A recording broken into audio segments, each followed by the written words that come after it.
Hello my dear friends, welcome to our YouTube channel Management Study Mantra. दोस्तों, इस video में हम डिस्कस करेंगे और रिसर्च मेथोडोलॉजी का बहुत इंपॉर्टेंट टॉपिक है intellectual honesty and research integrity. Research integrity और इंटेलेक्चुअल ऑनेस्टी क्या होती है, इन दोनों कंसेप्ट को वन बाय वन डिस्कस करते हैं। सबसे पहले देखते हैं एक एग्जाम्पल के साथ कि इंटीग्रिटी क्या है और ऑनेस्टी क्या है। आपने क्रिकेट मैच आप देखते हो, आजकल वैसे ही आईपीएल चल रहा है, राइट। तो क्रिकेट मैच के एक आपको स्टोरी के माध्यम से आपको एक्सप्लेन करता हूं कि ऑनेस्टी क्या है और इंटीग्रिटी क्या है। एक बैट्समैन है, वो बैटिंग कर रहा है और एक बॉलर और उसके पीछे एक विकेट कीपर है। बॉलर ने बॉलिंग किया, बैट्समैन ने हल्के से प्ले किया और जो बॉल थी वो बैट्समैन के जो बैट है उससे टच होते हुए माइनर सा टच हुआ और सीधे विकेट कीपर के ग्लव्स में चली गई। ना ही विकेट कीपर को पता है, ना ही एम्पायर को पता है और ना ही बॉलर को पता है कि बॉल बैट से टच हुई या नहीं हुई। ठीक है, तो आप ना ही बॉलर ने अपील किया, ना ही जो विकेट कीपर है उसने अपील किया और लगा कि बॉल टच नहीं हुई है। तो बट कौन जानता है, पर बैट्समैन जानता था कि हल्के से बॉल उसके बैट से टच हुई।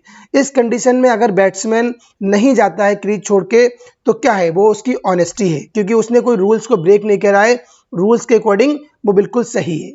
बट रिसर्च इंटीग्रिटी क्या है, इंटीग्रिटी उसकी क्या होगी कि वो क्रीज छोड़ के चला जाता है और आपको एज एन आउट डिक्लेयर कर देता है, क्योंकि वो जानता है कि उसके बैट से बॉल टच हुई है। कोई बात नहीं है, कीपर को नहीं पता है और बॉलर को नहीं पता है कि बट वो आउट है, तो उसके अंदर उसने क्या किया, उसने इंटीग्रिटी फॉलो किया। इसका मतलब क्या होता है इंटीग्रिटी और ऑनेस्टी का, कि ऑनेस्टी माने क्या है कि आप जितने भी जो रूल्स हैं, जो रेगुलेशंस है, उनको आप फॉलो कर रहे हो, उसके अकॉर्डिंग सही और गलत क्या है, तो वो आपकी ऑनेस्टी है। बट आपने देखा कि रूल्स के अकॉर्डिंग आप सही हो, रूल्स के अकॉर्डिंग आप सही हो, बट आपको पता है कि रूल्स वहां पे गलत थे, ठीक है, और आपकी सेल्फ ऐसी ये इंटीग्रिटी है कि आप सही हो, तो आपने वहां पे एज एन आउट डिक्लेयर कर दिया। तो दोनों में ये डिफरेंस होता है कि रिसर्च इंटीग्रिटी क्या है और इंटेलेक्चुअल ऑनेस्टी क्या है।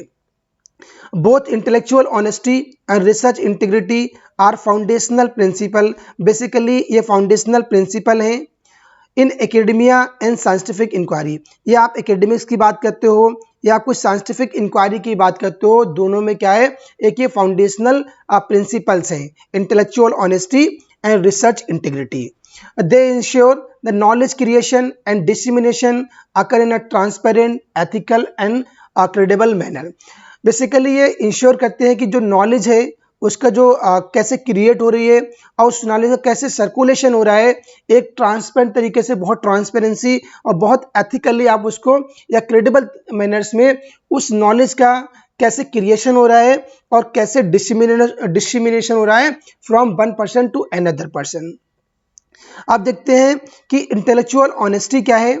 Intellectual honesty refers to the commitment to trust and fairness in acquisition, analysis, interpretation and presentation of knowledge. तो ऑनेस्टी क्या है, इंटेलेक्चुअल ऑनेस्टी, ये जो कमिटमेंट है उसको रेफर करता है। कैसा कमिटमेंट, कमिटमेंट आपका ट्रस्ट होना चाहिए, आपके उसके अंदर फेयरनेस, ट्रांसपेरेंसी होना चाहिए। किस में, जब कोई आप डेटा एक्वायर करते हो और उस डेटा का जब कोई आप एनालिसिस करते हो या डेटा का कोई आप इंटरप्रिटेशन कर रहे हो, या आप उस जो नॉलेज है उस नॉलेज को आप कैसे प्रेजेंट कर रहे हो, तो उसके उसमें बहुत ट्रांसपेरेंसी होना चाहिए, बहुत फेयरनेस होना चाहिए और कितना ट्रस्ट का जो कमिटमेंट दे रहे हो वो क्या है, वो आपकी ऑनेस्टी है। It involves acknowledging the work of others. ये बेसिकली किसको इन्वॉल्व करता है कि जो अनदर पर्सन का जो वर्क है, राइट, उसको आपने प्रॉपर एक्नॉलेज किया है, आपने साइटेशन दिया है, रिपोर्टिंग डेटा एक्यूरेटली, और जो डेटा आप रिपोर्ट कर रहे हो वो आपने डेटा बिल्कुल एक्यूरेटली सही रिपोर्ट किया है, ऐसा तो नहीं कोई आपने उसके अंदर मिस रिप्रेजेंटेशन नहीं किया है। And avoiding any forms of deceit और मिस रिप्रेजेंटेशन, और आपने किन चीज़ों को अवॉइड किया कि कोई अगर ऐसा डिसीट कर रहा है, कोई किसी को धोखा दे रहा है या कोई मिस रिप्रेजेंटेशन ऑफ डेटा है या डेटा का सही से रिप्रेजेंटेशन नहीं हुआ है, उस तरीके से आप उन चीज़ों को अवॉइड करते हो। ऑनेस्टी के अंदर, और जो डेटा की आप रिपोर्टिंग कर रहे हो वो बहुत ही सही तरीके से जेन्युइनली एक्यूरेटली आपने डेटा को रिपोर्ट किया, और जो दूसरों का वर्क है जिससे आपने हेल्प किया है उनको आप प्रॉपर साइटेशन दे रहे हो और उनको आप प्रॉपर एक्नॉलेज कर रहे हो अपनी रिसर्च के अंदर। तो ये क्या है, ये आपकी इंटेलेक्चुअल ऑनेस्टी है। अब इंटेलेक्चुअल ऑनेस्टी के एलिमेंट्स कौन कौन से हैं, इन एलिमेंट्स को हम वन बाय वन डिस्कस करते हैं। सबसे पहले जो आपका एलिमेंट आता है ट्रस्टफुलनेस। ट्रस्टफुलनेस माने क्या है, इंटेलेक्चुअल जो ऑनेस्टी है उसका एक एलिमेंट है, और reporting findings as they are without manipulation और एग्जीजरेशन।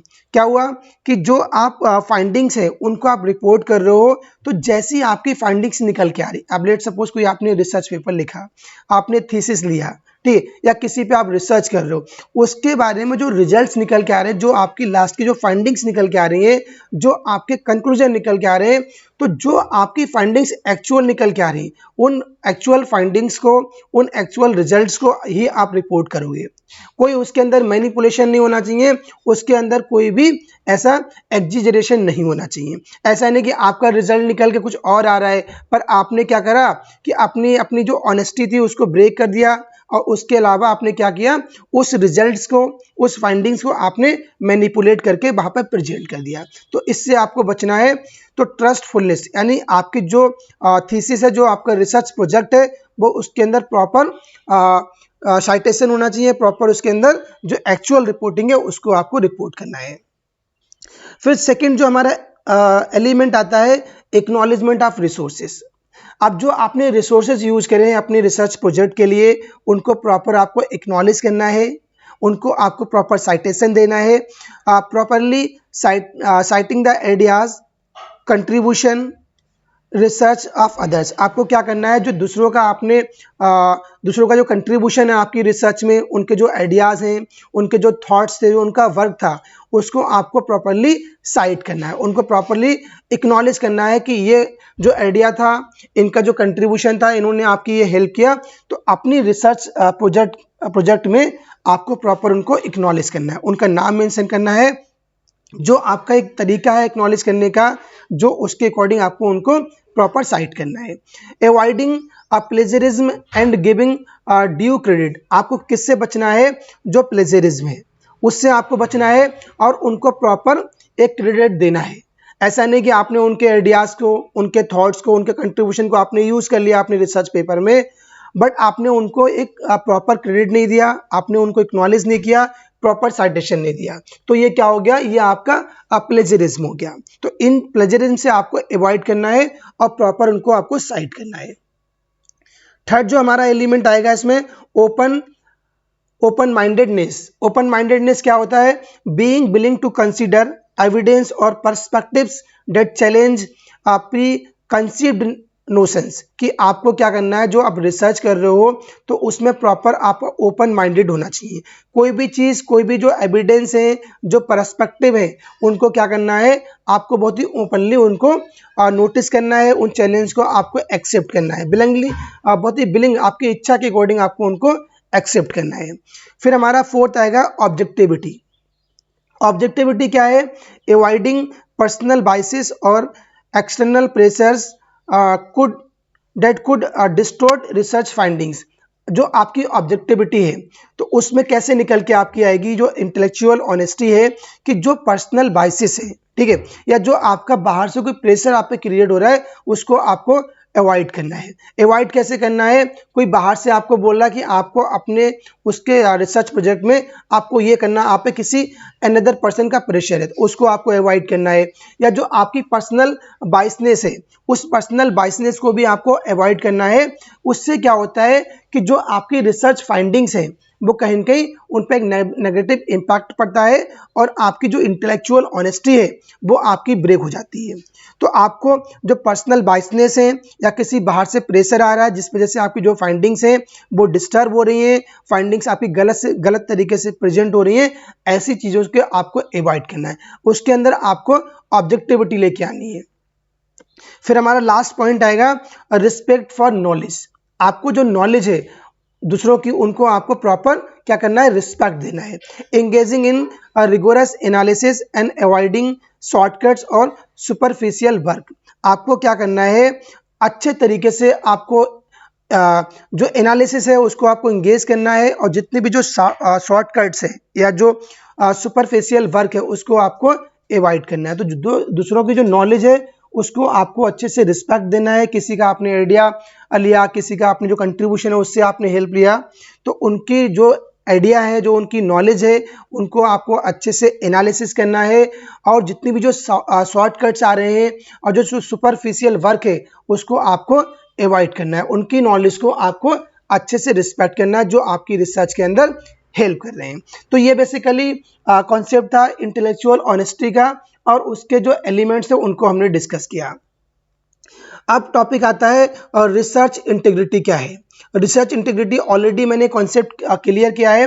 Research integrity encompasses the ethical conduct and professional standards that ensure research is performed responsibly, ethically and credibly.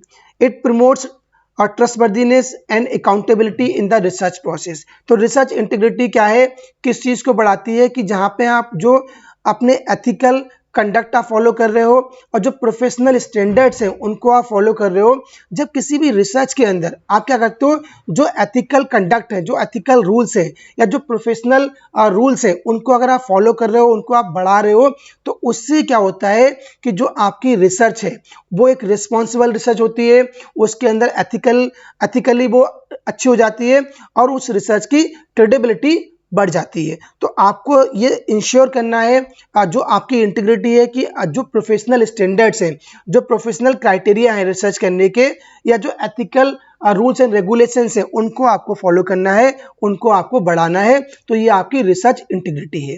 It promotes, अगर आप रिसर्च इंटीग्रिटी फॉलो कर रहे हैं, उसको आप बढ़ा रहे हैं, तो उससे क्या होगा, उससे जो आपकी रिसर्च प्रोसेस है उसके अंदर अकाउंटेबिलिटी आएगी, उसके अंदर ट्रस्ट वर्दीनेस आएगी। ओबियस सी बात है कि अगर अपनी रिसर्च के अंदर आप इंटीग्रिटी फॉलो कर रहे हैं तो आपकी ट्रस्ट वर्दीनेस बढ़ेगी आपकी रिसर्च प्रोसेस के अंदर, और जो अकाउंटेबिलिटी है या जो क्रेडिबिलिटी है वो आपकी रिसर्च प्रोसेस के अंदर बढ़ेगी, प्रमोट्स करेगी।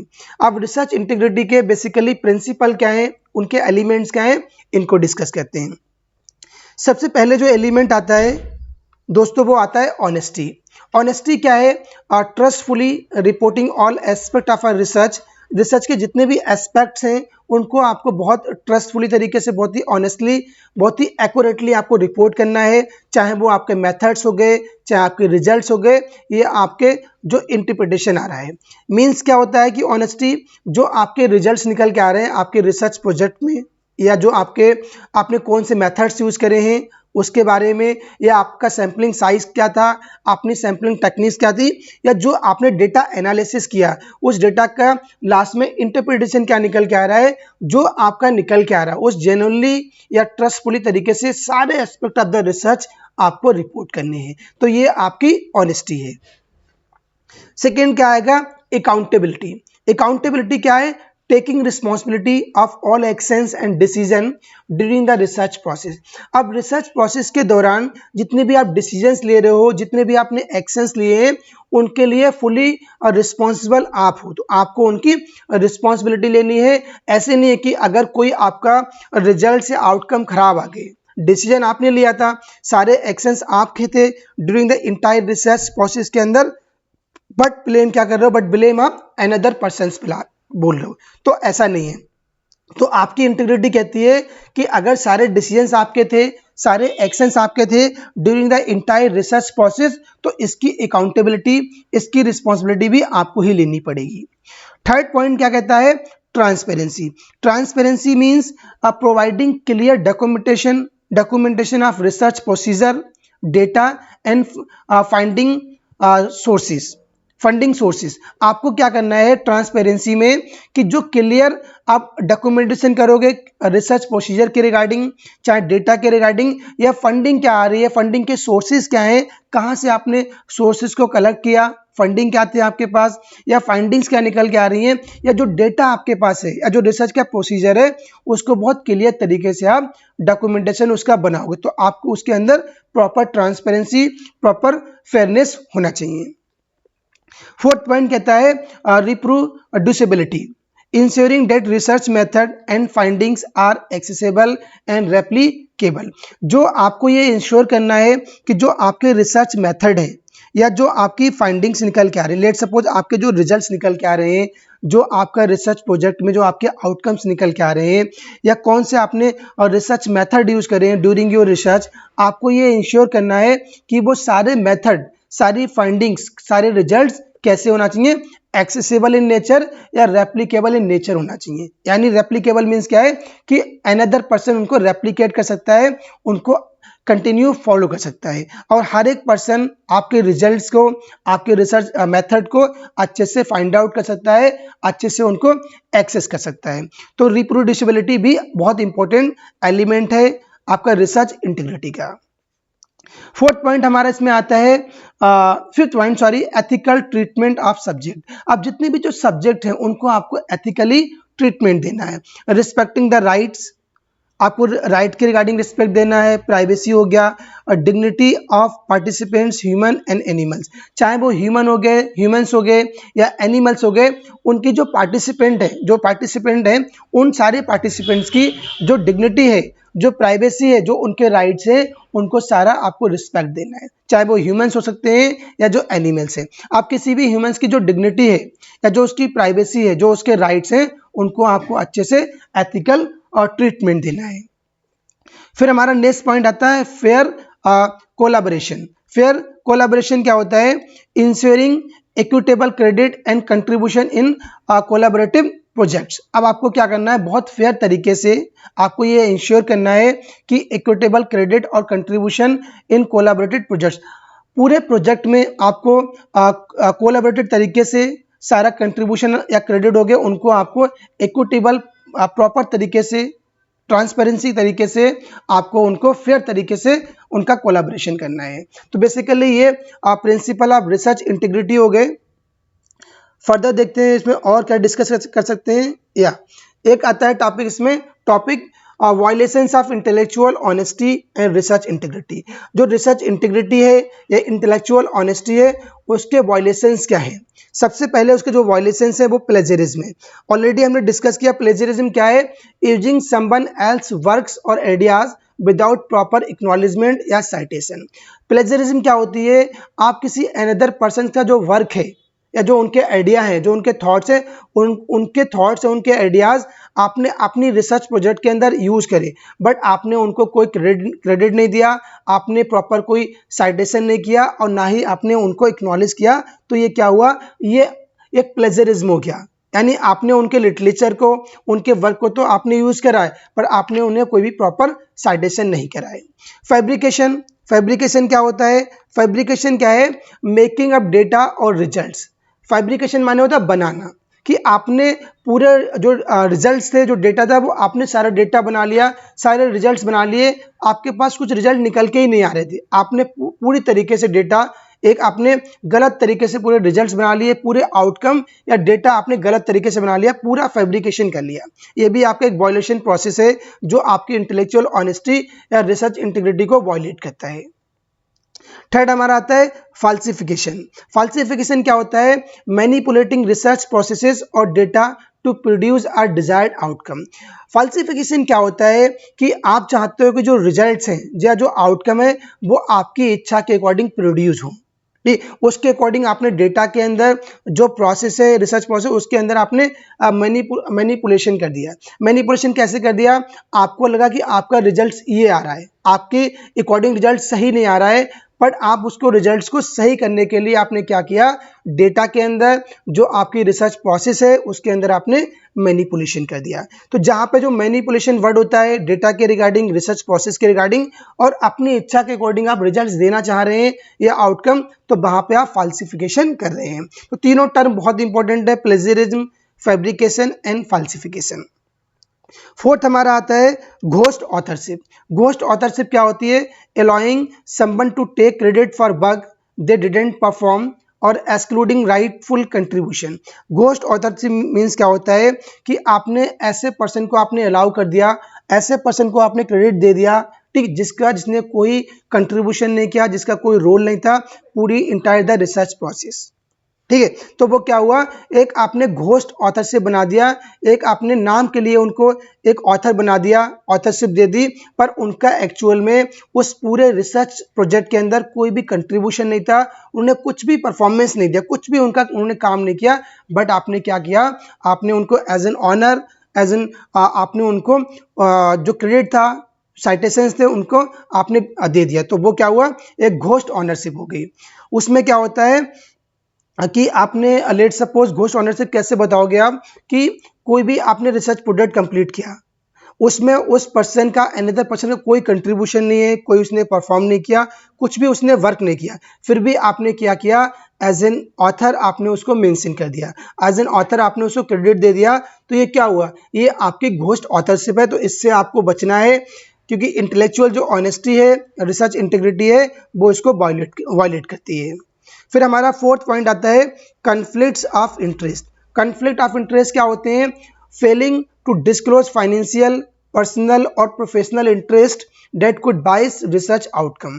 आपको किससे बचना है, किन चीज़ों को आपको डिस्क्लोज करना है कि जो आपके फाइनेंशियल हो गए, आपके पर्सनल हो गए, या जो आपका प्रोफेशनल इंटरेस्ट है, ऐसे इंटरेस्ट को क्या करना है, आपको डिस्क्लोज होने से, आपको फेल होने से बचना है, जो आपके रिसर्च आउटकम में क्या करते हैं, एक बाइसनेस क्रिएट कर रहे हैं, कि आपको लग रहा है कि चीज़ें फेयर नहीं हो रही, आपके जो रिसर्च आउटकम्स आ रहे हैं उसके अंदर बाइसनेस क्रिएट हो रही है। किस लिए हो रही है, कि आपका कुछ प्रोफेशनल इंटरेस्ट क्रिएट हो गया, या कोई आपका पर्सनल बेनिफिट आ गया, कोई फाइनेंशियल चीज़ें आ रही हैं, उस वजह से आपके जो रिसर्च आउटकम्स आ रहे हैं, जो आपके रिजल्ट्स आ रहे हैं, उनके अंदर एक बाइसनेस क्रिएट हो रही है।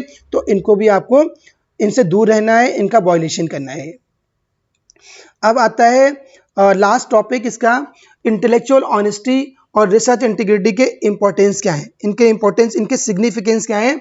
सबसे पहले अगर आप रिसर्च इंटीग्रिटी फॉलो कर रहे हैं या आप इंटेलेक्चुअल ऑनेस्टी फॉलो कर रहे हैं, तो जो आपकी रिसर्च की जो क्रेडिबिलिटी है वो इन्हांस होगी। अब कॉस होगी, कैसे होगी, ensure trust in research findings among peers, stakeholders और पब्लिक। चाहे पब्लिक हो गई, या जो स्टेक होल्डर्स हो गए, या शेयर होल्डर्स हो गए, या जो आपके कलीग्स हो गए, जो पीयर्स हो गए, उनके बीच जो आपकी रिसर्च फाइंडिंग निकल के आ रही है, जो आपके रिजल्ट्स के जो आउटकम निकल के आ रहे हैं, उनके क्या होता है, उससे एक ट्रस्ट बढ़ता है। ठीक, आपके जब ट्रस्ट बढ़ रहा है तो आपकी क्रेडिबिलिटी बढ़ रही है, किसके बीच, जो स्टेक होल्डर्स हो गए, या जो पब्लिक हो गई, या जो स्कॉलर्स हो गए, इवन जो आपके कलीग्स हैं, उनके बीच लगता है कि आपने बहुत जेन्युइनली आपने रिजल्ट काम किया है, आपके रिजल्ट जो हैं, आपकी फाइंडिंग्स निकल के आ रही हैं, वो बहुत उनके अंदर बहुत ट्रस्ट है। तो इससे आपकी क्या हो रहा है, आपकी क्रेडिबिलिटी इनहांस हो रही है। सेकेंड पॉइंट हमारा आता है प्रमोट्स कोलैबोरेशन। अब आपका कोलैबोरेशन जो है वो कैसे प्रमोट हो रहा है, encourages open and fair exchange of ideas. जो आइडिया है, ठीक, जो थॉट्स हैं, जो व्यूज हैं, जो इंफॉर्मेशन है, उसका आपको क्या करना है, एक्सचेंज करना है, बहुत ओपन तरीके से और बहुत ही फेयर या इक्विटी तरीके से। उनको आपको इंक्रेज करना है। आपने अगर किसी के आइडिया को आपने लिया, या कोई आपने आइडिया किसी को दिया, ठीक है, उसको आपको ओपनली और बहुत फेयरनेस तरीके से आपको उसको प्रेजेंट करना है। तो उससे क्या होता है, आपका जो कोलैबोरेशन है वो आपका प्रमोट होता है। थर्ड पॉइंट हमारा आता है सपोर्ट्स प्रोग्रेस। जो प्रोग्रेस है उसको सपोर्ट करना है। Advance science and knowledge through rigorous and reliable practices. जितनी भी जो रिलायबल प्रैक्टिसेस हैं, उनके थ्रू जो नॉलेज है, या जो साइंस है, जो रिसर्च है, वो उसका एक एडवांसमेंट होता है, उसमें एक उसका एक आपका इनकम्पासिस होती है, ठीक है, उसका अपहोल्ड होता है, कि उससे क्या कि जो आपकी प्रोग्रेस है उसको सपोर्ट करता है, जितनी भी जो रिलायबल प्रैक्टिसेस हैं। फिर हमारा फोर्थ पॉइंट आता है प्रोटेक्ट रेपुटेशन। अब जो आपकी रेपुटेशन है उसका भी प्रोटेक्शन होता है। कैसे होता है? Uphold the integrity of individuals researchers और इंस्टीट्यूशंस। जो इंस्टीट्यूशंस हैं या जो इंडिविजुअल रिसर्चर है, जो रिसर्च स्कॉलर है, उसकी इंटीग्रिटी क्या होती है? उसको सपोर्ट करता है। सपोर्ट कैसे करता है? उससे आपकी जो रेपुटेशन है या जो ऑर्गेनाइजेशन की रेपुटेशन है उसका क्या होता है? जो आपकी रेपुटेशन उसका प्रोडक्शन बढ़ता है, उसको सपोर्ट करता है। अगर आप किसी भी अपनी रिसर्च प्रोजेक्ट के अंदर इंटीग्रिटी फॉलो कर रहे हैं, ठीक है, या आप उसके अंदर ऑनेस्टी फॉलो कर रहे हैं बीइंग अ रिसर्चर, तो आपके ऑर्गेनाइजेशन की या आपकी खुद की रेपुटेशन इंक्रीज होगी। लास्ट पॉइंट इसका आता है इंश्योर्स एथिकल रिस्पॉन्सिबिलिटी। अब आपको जो एथिकल रिस्पॉन्सिबिलिटी क्या है वो भी ये इंश्योर करता है। Safe guards participants and respect societal values. आपको जितनी भी जो सोसाइटल वैल्यूज हैं उनको आपको रिस्पेक्ट देना है, और जो पार्टिसिपेंट्स हैं उनको भी आपको एक सही तरीके से उनका सेफ गार्ड लेके चलना है। तो उससे क्या है, ये आपकी एथिकल रिस्पॉन्सिबिलिटी है। अगर कोई पार्टिसिपेंट्स है, कोई रिस्पॉन्डेंट्स है, तो जो उसके जितना भी जो उसका डेटाबेस है उसको आपको अच्छे से प्राइवेसी मेंटेन करनी है, कॉन्फिडेंशियलिटी आपको मेंटेन करनी है। ओनली रिसर्च के पर्पज से ही उसका आपको डेटा यूज करना है। और जो सोसाइटी है उनकी जो वैल्यूज हैं उनको भी आपको प्रॉपर रिस्पेक्ट करना है। उससे क्या होता है कि जो एथिकल आपकी जो रिस्पॉन्सिबिलिटी है among the society, for the society, वो आपको इंश्योर करनी पड़ती है। तो गाइस इसमें हमने जो डिस्कस किया है इंटेलेक्चुअल ऑनेस्टी और रिसर्च इंटीग्रिटी क्या होती है, उनके एलिमेंट्स या प्रिंसिपल क्या हैं, कैसे उसको आप उनको वायलेट कर सकते हैं, और उनके बेसिकली इंपॉर्टेंस या सिग्निफिकेंस क्या है। तो गाइज अगर ये वीडियो आपको अच्छी लगी हो तो वीडियो को लाइक करिए और ज़्यादा से ज़्यादा शेयर करिए। आप चैनल पे नए हैं तो चैनल को सब्सक्राइब करिए। मिलते हैं नेक्स्ट वीडियो में। Thank you, have a nice day.